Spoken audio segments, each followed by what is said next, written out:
जय श्री राम दोस्तों, आप सभी का मेरे इस YouTube चैनल में हार्दिक स्वागत है।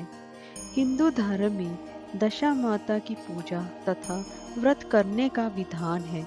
माना जाता है कि जब मनुष्य की दशा ठीक होती है तब उसके सभी कार्य अनुकूल होते हैं, किंतु जब यह प्रतिकूल होती है तब मनुष्य को बहुत परेशानियों का सामना करना पड़ता है। इसी परेशानियों से निजात पाने के लिए इस व्रत को करने की मान्यता है। दोस्तों, यह व्रत चैत्र माह की कृष्ण पक्ष की दशमी तिथि को किया जाता है।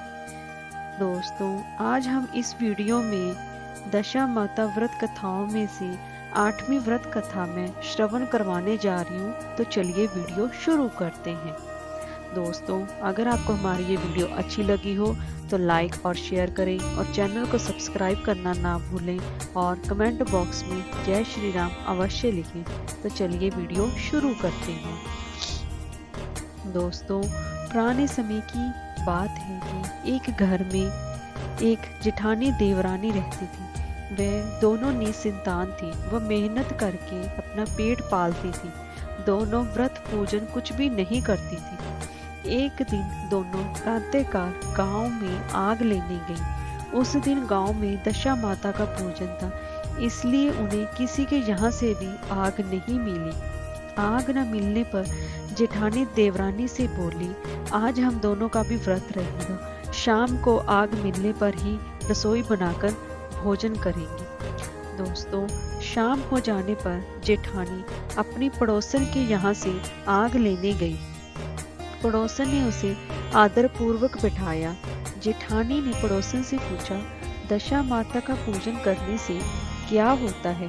पड़ोसन ने बताया कि जिस बात की इच्छा करके डोरा लिया जाता है वह इच्छा पूर्ण हो जाती है। जेठानी यह सुनकर पड़ोसन से बोली, अगली बार जब डोरा लेना हो तो मुझे भी बताना, मैं भी डोरा लूंगी। जेठानी जैसे ही आग लेकर घर से बाहर आई तो उसे गाय चरकर आती दिखाई दी। ग्वाला पीछे आ रहा था। उसके कंधे पर एक बछड़ा था और एक गाय बछड़े को चाटते हुए चल रही थी।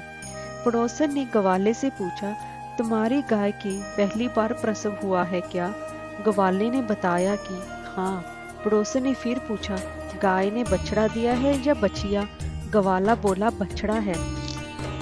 यह जानकर जेठानी से पड़ोसन ने कहा कि घर जाकर दशा माता का डोरा ले लो। 9 दिन तक व्रत रखना, कथा सुनना तथा 10वें दिन सिर सहित स्नान करके पूजन करना।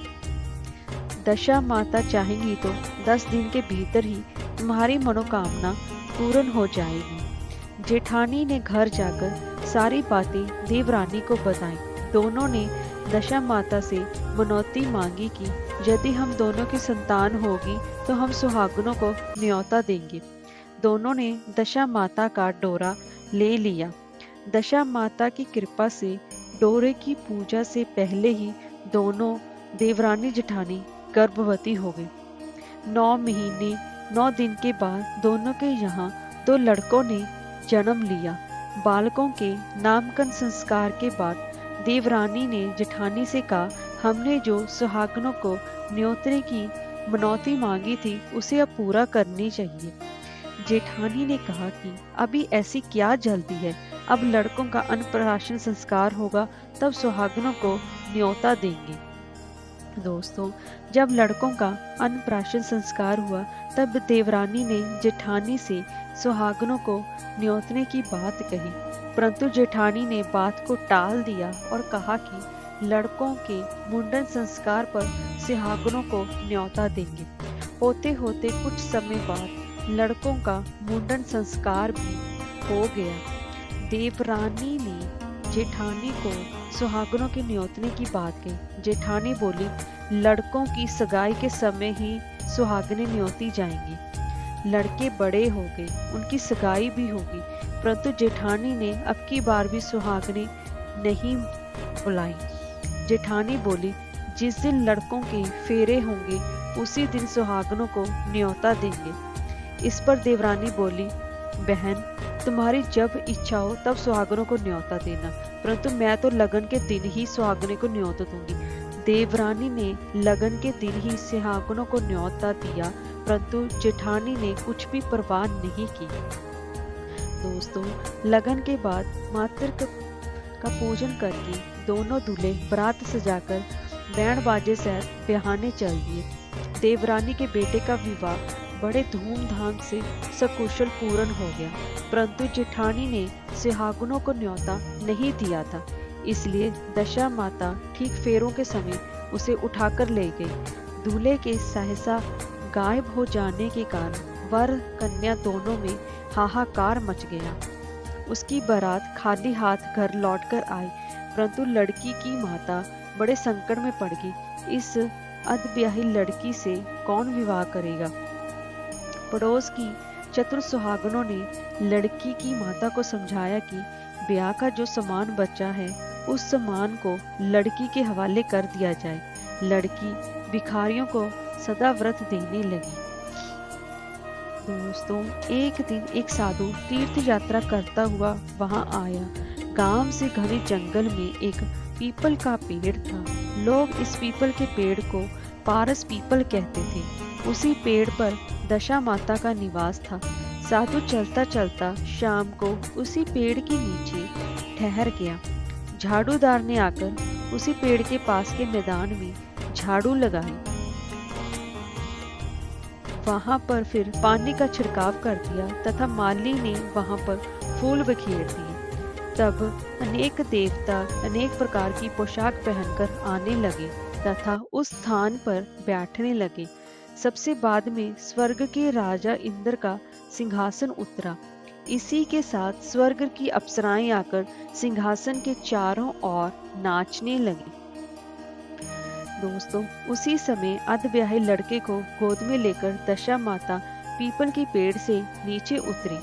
इंद्र के साथ स्वर्ग से एक सूरा गाय भी आई थी। उसे ने 2 गिलास दूध दिया था। लड़के ने अधब्याहे के भाग का 1 गिलास अलग रख दिया गया। दूसरे गिलास का दूध भी पी लिया। जब तक अप्सराओं का नाच गाना होता रहा, दशा माता लड़के को गोद में लेकर बैठी रही। प्रातः काल होते ही देवताओं का दरबार भंग हुआ। साधु भी वहां से चलकर गांव में आया। साधु महाराज गांव में भिक्षा मांगते मांगते अधब्याही लड़की के घर पर पहुंचा। लड़की ने आदर पूर्वक साधु को बिठाया और भोजन तैयार किया। लड़की ने 3 पत्तल परोस कर रखी। पहली पत्तल अधब्याहे अपने पति के लिए रखी, दूसरी पत्तल बाबा जी के सामने रखी और 1 पत्तल अपने सामने रखी। बाबा ने अपने आप कहा, वाह, जो बात मैंने रात वहां देखी वही बात यही भी देखने को मिल रही है। लड़की ने पूछा, क्या बात है बाबा जी? साधु बाबा ने बात टालते हुए कहा, हम बैरागी लोग ऐसी नेक बातें कहते रहते हैं, तुम्हें ऐसी बातों से क्या मतलब? तुम तो भोजन करो और भगवान का भजन करो। लड़की ने हट पकड़ ली। उसने कहा, जब तक आप अपनी कही बात का खुलासा नहीं करेंगे मैं भोजन नहीं करूंगी। इस पर भी साधु बाबा चुप ही रहे। तब लड़की बोले कि आप साधु हैं और मैं सती हूँ। आप या तो अपने कथन को स्पष्ट कीजिए कि आपने रात में क्या देखा, नहीं तो मैं आपको शाप दे दूंगी। तब साधु बाबा ने रात का सारा किस्सा कह सुनाया। यह सुनकर लड़की ने बाबा के साथ पीपल के पेड़ के पास जाने का निश्चय कर लिया। दोस्तों, साधु बाबा आगे आगे चले और लड़की उनके पीछे पीछे चलती रही। साधु बाबा लड़की को पारस पीपल के पास छोड़कर चले गए। संध्या होने पर नित्य की तरह जमादार ने झाड़ू लगाई और पानी का छिड़काव किया और माली ने फूल बिछाए। देवताओं के राजा इंद्र आए। अप्सराओं का नाच गाना प्रारंभ हो गया। उसी समय दशा माता पीपल के पेड़ पर से उतरकर दरबार में बैठ गई। लड़के ने सूरा गाय का दूध लिया और 1 गिलास अधब्याही लड़की के लिए रख दिया। जैसे ही लड़के ने दूध का गिलास मुंह पर लगाया, त्यों ही लड़की दूसरा गिलास हाथ में लेकर वर के सामने आ गई। वह बोली, अपना भाग लेने के लिए मैं उपस्थित हूँ। मेरे लिए क्या आज्ञा है, मैं सेवा करने के लिए तैयार हूँ। तब लड़का बोला, मैं इस तरह से तुमसे नहीं मिल सकता। मैं दशा माता की सेवा में रहता हूँ। मुझे अभी दरबार में जाकर दशा माता की गोद में बैठना होगा। यदि तुम्हें मुझसे प्यार है तो दशा माता को प्रसन्न करके उनसे मुझे अपने लिए मांग सकती हो, तब मैं तुम्हारा हो सकता हूँ। लड़का दूध पीकर दशा माता की गोद में जाकर बैठा। दोस्तों, लड़की अप्सराओं के साथ नाच गाने लगी। जब सवेरा हुआ तो दशा माता ने इस नई लड़की को बुलाकर पूछा, तुम कौन हो? तुम्हारे नाचने से मैं बहुत प्रसन्न हुई।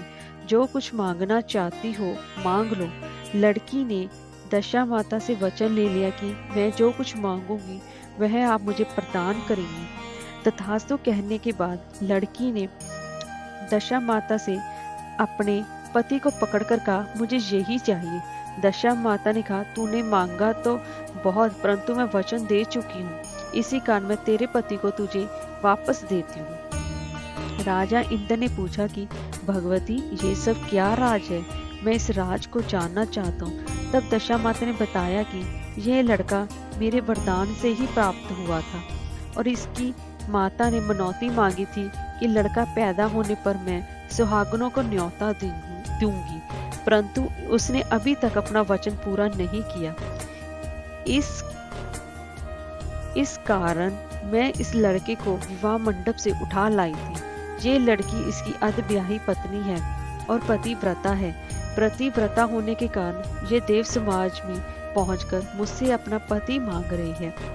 दशा माता के ऐसे वचन सुनकर इंद्र सहित सब देवताओं ने वर वधू के ऊपर पुष्पों की वर्षा की। तब तक साधु बाबा भी वहां पर आ गए। साधु बाबा दूल्हा और दुल्हन को साथ लेकर गांव की ओर चल पड़े। जब ये तीनों गांव के समीप पहुंचे तो गांव वालों ने दूल्हा दुल्हन को देखकर लड़की के पिता को सूचना दी कि तुम्हारी पुत्री एवं दूल्हे के साथ आ रही है। जिस दिन से लड़की चली गई थी उसके पिता ने लोकोपवाद के डर से बाहर निकलना बंद कर दिया था। गांव वालों की ये भी बात सुनकर उसने घर के किवाड़ बंद कर लिए। उसने समझा लड़की साधु बाबा के साथ आ रही होगी, इसलिए लोग मेरा उपहास कर रहे हैं। जब गांव के गणमान्य व्यक्तियों ने भी वही बात बताई तब उसने घर के किवाड़ खोले और बाहर निकला। जब उसने सचमुच अपने द्वार पर लड़की और दामाद को खड़े देखा तो उसकी प्रसन्नता का ठिकाना नहीं रहा। लड़की के पिता ने इस खुशी के मौके पर बहुत दान पुण्य किया और फिर से विवाह की तैयारी की। लड़की ने अपनी माता से कहा कि इस तरह से विवाह नहीं होगा, पहले दूल्हे की माता सुहागनों को न्योता देकर बरात लेकर आए, तब विवाह के नेक पूरे किए जाएं। लड़की के पिता ने लड़के के घर पर खबर भेजी।